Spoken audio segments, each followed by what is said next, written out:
Jacksonville. According to the latest report, there is one common complaint from Tebow's former coaches. It's that Tebow doesn't do anything to actively calm down the Tebow mania hype that always surrounds him wherever he goes. Well, we are not doing anything there to help calm it down either. Shannon, is this a valid criticism? Skip, I don't really know. This is what I do know from talking to a lot of people when Tim was there. At Denver. In Denver. What rubbed a lot of people the wrong way, it wasn't that he was charitable. It had nothing to do with his foundation. They wanted Tim to do all that stuff on his day off, which was Tuesday. And Tim didn't want to do it on his day off. He did some, but not nearly enough. He wanted to do it in pregame when all the cameras were around. And they wanted Tim to focus on football.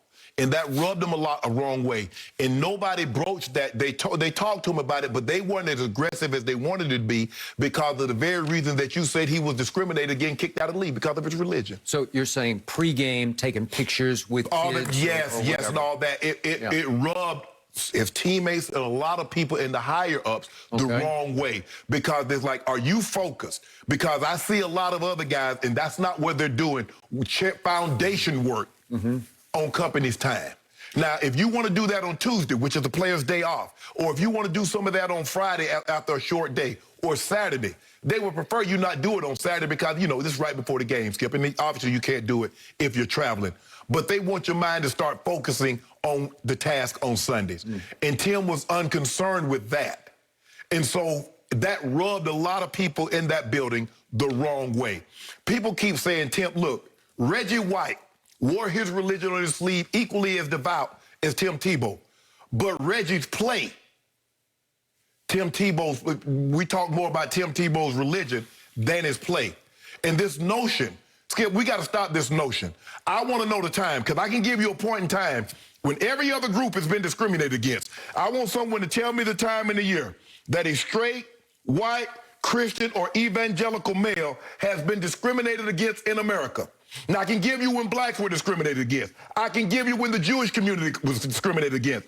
Asian American and Island Pacific. I can give you the gay and lesbian and LGBT community, the trans community. But I need somebody to give me the time in the year in which straight, white, Christian, evangelical males were discriminated against. So this notion that people are discriminated against Tim Tebow is not based in fact. Tim Tebow is a marginal player that's been given opportunity after opportunity, and I don't begrudge that. I don't begrudge that because I know a lot of guys that's been given opportunities, but it's opportunity in their field. Okay, I'm a coach, and I want to bring some player in. I'm going to bring him in, not after 6 years. Not after 6 years then you switch positions, but if you play DB, if you need to play safety, you're slowing down, okay, I'll bring you in as a safety. I'm not going to totally switch your position. So I think this is what the blowback was. I can't speak for what it was in Skip, the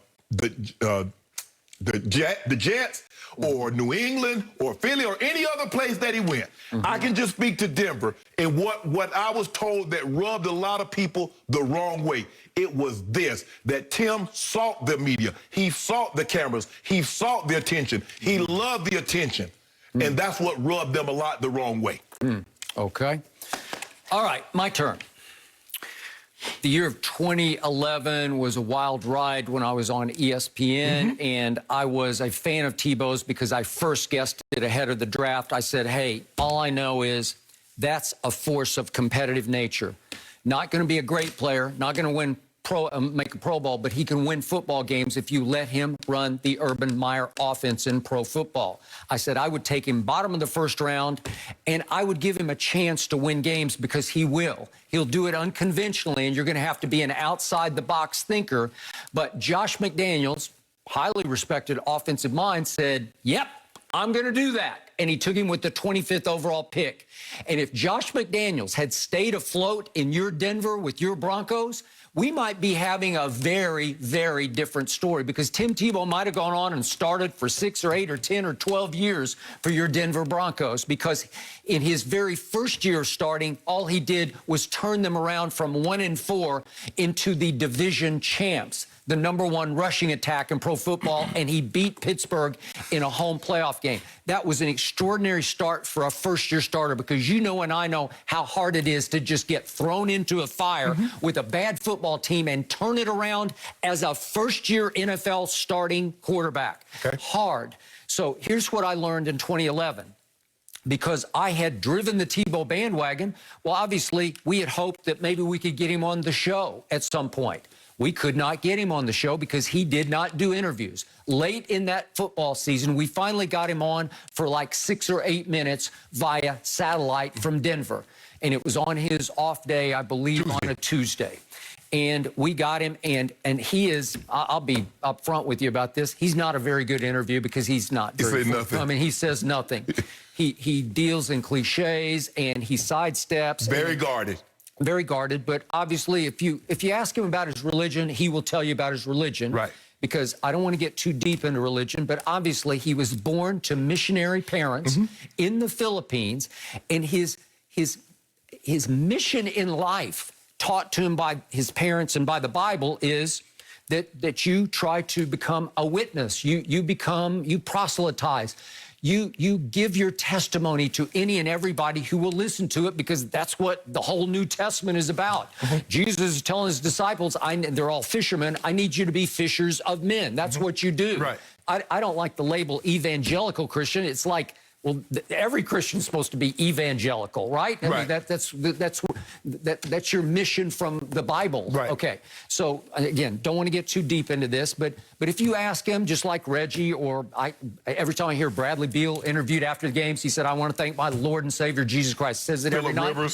You just get it, and it's pretty widespread. Right. It's fairly common that you hear that, and Tebow would do that. So he's wearing his religion on his sleeve. But to your point about Reggie, yep. Maybe Reggie would preach more than Tim would. Absolutely. Okay, so we could not get Tim to do an interview, and then after the season ended and he had lost the playoff game up in New England, I was at the Super Bowl in Indianapolis, and he did agree to sit with me for, I don't know, we did an extended interview, maybe 20 minutes, and that was the only thing that he did at that Super Bowl. So my point is, it wasn't like he was promoting himself outside the confines of the Broncos, because he really wasn't. His media availability was basically one day after practice and then after the game on Sunday. So I get what you're saying. I'd not heard that before, but I could see where some players would say, well, are you getting ready for the game, or are you getting ready to promote your charities? And I don't even know what the charities were, if they had won the right to come see him, or if they were. I think it was like his foundation, and I forget what, I don't know what his foundation was. Were they handicapped kids, or were they kids who had diseases, or what? I don't know. But again, all I know is how he performed that year, and in the last 5 minutes of those games, he had the #1 QBR in all of pro football. And to me, I've got a 16-game body of work, and he went 9-7 in those games. And again, the team was 1-4 when he took it over. But the point was that, to me, that body of work indicates he's one of the great clutch players in the history of the league, in a pretty big body of work. I got a pretty large sample size. I can show you game after game after game in which he came up very clutch at the end of the game. Well, that's his talent, is he would just will himself into some crazed state, like we saw at halftime of the national championship game against my Oklahoma Sooners, where he goes somewhere else and he can compete at a high level, playing above his ability, under pressure, when he gets into that crazed state of his. Well, what about the games in which he throws for 40 yards? What about the games in which he throws for 100 yards? Well, one game at Kansas City, he did that, and then he hit Eric Decker with the touchdown pass that won the game in the last couple of minutes. And think about that. He throws one touchdown to win.